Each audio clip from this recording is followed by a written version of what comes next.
Carrot juice கண்ணுக்கு, ஸ்கின்க்கு, ஹேருக்கு எல்லாமே ரொம்ப நல்லதுன்னு தெரியும்.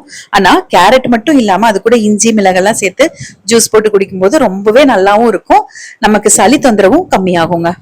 1/2 கிலோ கேரட் எடுத்துக்கலாங்க. நான் கழுவிட்டு கட் பண்ணி மிக்ஸி ஜார்ல சேர்த்திருக்கேன். நீங்க துருவி கூட எடுத்துக்கலாம், இல்ல இன்னும் கொஞ்சம் சின்ன சின்னதா கூட கட் பண்ணிக்கலாங்க.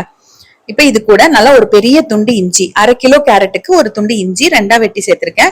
ஒரு 10ல இருந்து 15 மிளகு எடுத்துக்கோங்க. ஒரு கல் உப்பு கூட சேர்த்திக்கோங்க.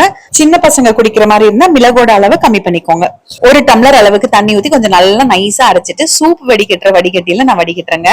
ரொம்ப சன்னமா ஒட்டை இருக்கிற வடிகட்டியில வடிகட்டினா ரொம்ப லேட் ஆகும். அதனால நான் முதல்ல இதுல வடிச்சுக்கிறேன்.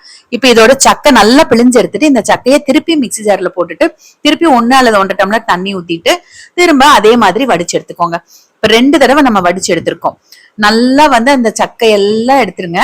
ஆனா சூப் வடிகட்டுறதுல வடிகட்டினதுனால இன்னும் சக்கை இருக்கும். அதனால திரும்பி அந்த ஜூஸை மிக்ஸி ஜார்லயே சேர்த்துட்டு இன்னொரு சன்னமா ஓட்டை இருக்கிற வடிகட்டியில வடிகட்டிக்கிறேன்.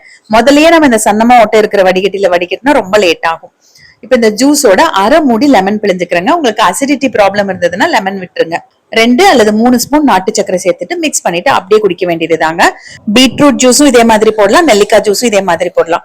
நான் ரெகுலராவே டெய்லி காலையில ஒரு நாள் பீட்ரூட், ஒரு நாள் கேரட், ஒரு நாள் நெல்லிக்கான்னு இதே மாதிரி ஜூஸ் போட்டு கண்டிப்பா பிரேக்ஃபாஸ்டோட நாங்க எடுத்துக்கிறோம். சளி தொல்லை ரொம்பவே கம்மி ஆகுதுங்க. அப்படியே சளி பிடிச்சாலும் டக்குன்னு சரியாகிற மாதிரி இருக்கு. 3 பேருக்கு 1/2 இருந்து 3/4 கிலோ கேரட் சரியா இருக்குங்க.